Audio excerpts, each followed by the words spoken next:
Hi guys, welcome back to the show. It is your girl Sarah right here on Relax Radio, and I am super excited to be here because we're having a very important and interesting conversation. I might add, with regard to the with regard to Brexit. Right now, early also we were talking about how Brexit and COVID together have caused labor shortages and staff shortages across the United Kingdom. But stay tuned because now we're going to be talking about other news items that are related to Brexit. Right now, for example, the safety rule has been extended for the United Kingdom in the Brexit, in this whole Brexit scheme. And also, we're going to be talking about how ministers have been accused of failing to secure rights for spouses of British citizens who live in EU states. All right, now that is what the conversation is going to be about. So if you have any thoughts, if you have any opinions that you want to share with me, please make sure to go ahead and text me or call me on 078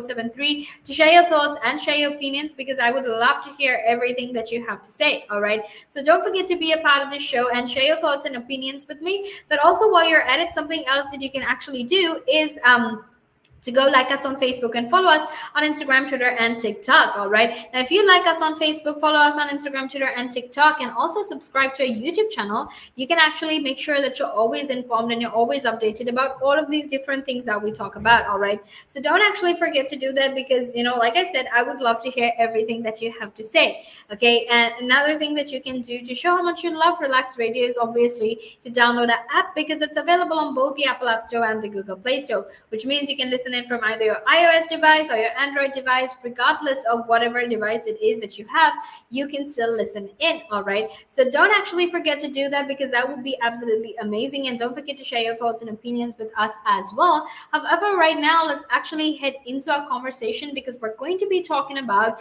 how the safety rule has been extended for the United Kingdom in Brexit. Okay, now the government has actually pushed back a deadline for the launch of post-Brexit product safety standards by allowing these companies to actually follow EU rules until 2023. And this is in the latest climb down amid concerns over the economy, right? Now, also, if you want to share your thoughts with regard to if the United Kingdom leaving the EU was in fact, was in fact good or bad, whatever your thoughts are on with regard to Brexit, you can actually let me know, because I would love to hear your thoughts as well. Because there has been a significant amount of economic loss with regard to the United Kingdom leaving the European Union. All right, so actually make sure to let me know what your thoughts and opinions on that are as well. Now, businesses will actually have an extra year to start using the new UK CA mark, which is basically planned to replace the EU CE mark, which is used to actually certify a wide range of products that actually meet specific safety standards, right? And this also includes electrical goods and even construction materials. All right, and this is in the latest attempt to sort of normalize things and make way for make way for the eventual exit of the United Kingdom from the European Union. All right, so make sure to share your thoughts and opinions with me on that, because I would love to hear everything that you have to say. Now, in the latest delay to post-Brexit reforms, as firms struggle with disruption that is caused by the pandemic and leaving the European Union as well, the government has actually said that firms would be given more time to adapt, right? And I think that's only fair, because obviously, with all of these changes that are taking place, with everything that is happening, it's only fair that our government actually gives more time for all of these firms to actually get in touch, to adapt to all of these new regulations, right? Because it's important to keep in mind that actually keep in mind that a lot of these changes that are currently taking place, it's definitely not something you can adjust overnight, because in addition to Brexit, we've also had the pandemic. Right now, recognizing the impact of the pandemic on businesses, the government will actually extend this deadline to the 1st of January 2023 to apply UKCA marks for certain products to demonstrate compliance with product safety regulations, rather than 1st of January 2022. Now, this was actually stated by the Department for Business, Energy and Industrial Strategy. Okay, business leaders have also said that forcing them to meet new UK rules, which will at first duplicate EU product standards, would come with a significant cost at a delicate moment for the economy, right? And that's just and that's just what it is. These companies can't actually afford to spend that kind of money at this point of time, given the fact that they are also going through losses, that they are also facing losses. All right. So CE markings are actually required for a wide range of consumer products, from laptops to table lamps and even hair dryers. So ministers are currently arguing that that they're currently arguing that the UKCA marks will in fact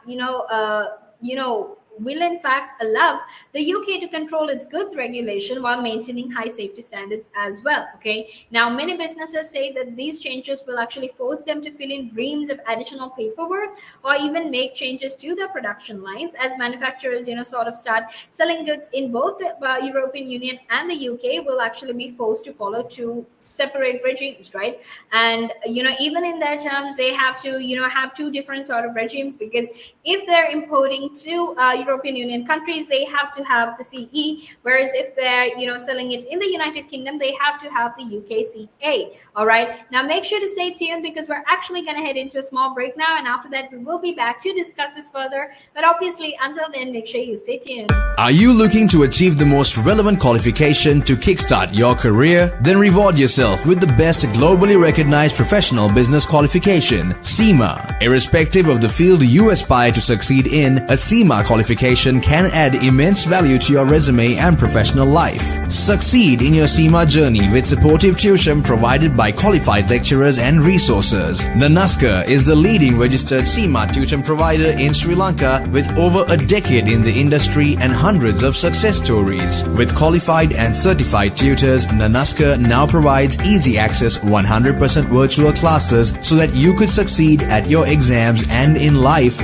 right from the comfort of your home. At Nanaska, it's not just about a qualification. We help you think out of the box and build a personality. Exciting offers also await students overseas. Enroll now. Call +94 77 499 7338 or visit www.nanaska.com. Commence your CIMA journey at Nanaska and become a globally recognized leader. Nanaska, smile with results. Hi guys, welcome back to the show. It is your girl Sarah right here on the Sunrise, and I'm here to keep you company all the way until 9 a.m. So make sure to stay tuned, because we're going to be talking about a lot of interesting and important conversation with regard to the European Union, with regard to Brexit, and how exactly Brexit and COVID is in fact impacting not just these firms but also the entire country as a whole. All right, now we're going to be talking about all of that, but before we do that, I want to very specifically talk about the state of women, or the safety and security of women in Afghanistan, which is currently being controlled by the Taliban. All right. So what exactly do their futures look like? Does it look like, they might, there might be some form of safety for them? That might actually be that they might eventually get their rights. The truth is, all of that is unknown. Currently, there are so many things that are happening, and right now the world and people in Afghanistan, which is Afghan civilians as well, are sort of trying to come to terms with that power transition that happened, right? And they're still trying to relate, or rather understand everything, because it happened so fast. It happened pretty much overnight, right? And a lot of people have had to flee since and actually get out of the country, because otherwise their lives would be at risk. So a lot of those changes have happened. So let's actually talk about that, because I feel like it's very important that we talk about that as well. Okay, now to actually head into our conversation, Mr. Mujahid, or rather Mr. Sabihullah Mujahid, rather, sorry, apologies about that.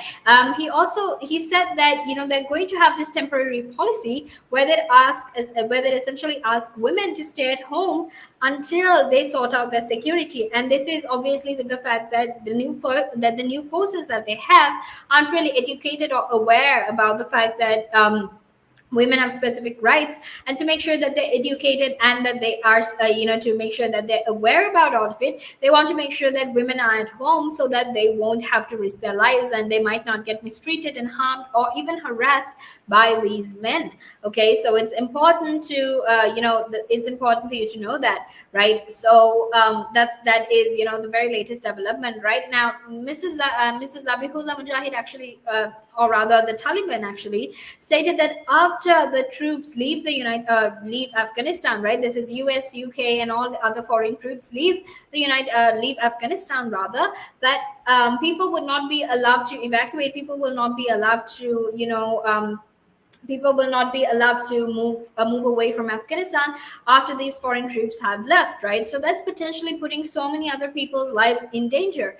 But to actually talk about these women and their rights, now Mr. Mujahid has actually stated that women should stay at home until there are new procedures in place to protect them, and that while they're staying at home, their salaries will in fact be paid from home. All right. Now they're also very worried that their forces were new and have not been yet trained very well, may in fact mistreat women. And so he said, we don't want our forces, God forbid, to harm or harass women.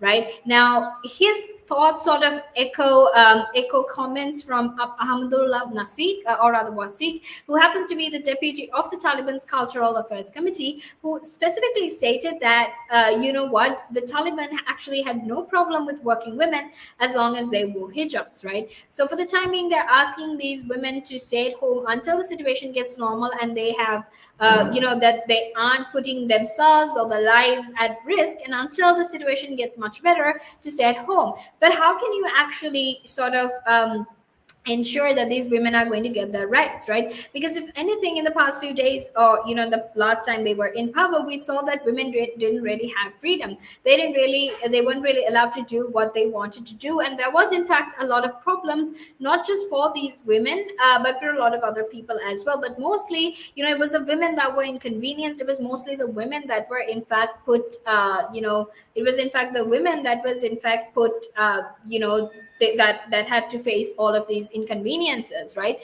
So if anything, we have people from the United Nations, from the European Union as well, saying, look, what, we aren't really sure if these women are going to get their rights. We're not really sure if this security is in fact going to be lifted, right? Because if anything, we know that in the past the Taliban haven't really been quite lenient in giving women their rights, right? So the problem, or the question right now is that, look, if women get their rights, how are they going to work, and what exactly how exactly are you going to let them enjoy certain liberties and certain freedoms, right? Now they've said it is within the confines of Islam, but we know that that is a very vague answer that can be almost little to no rights as well. So it's important to keep that in mind. All right, and now let's actually head into a break, because we have still a lot more left to talk about the United Kingdom and Brexit and the European Union as well. So make sure to stay tuned, because we're going to head into a small break now, and after that we will be coming back to talk more about this. The valuations that you place on an asset are always behind you. It's always in hindsight. It's never in front of you. And that's one of the challenges, right? Because you're always valuing what happened yesterday, and what you need is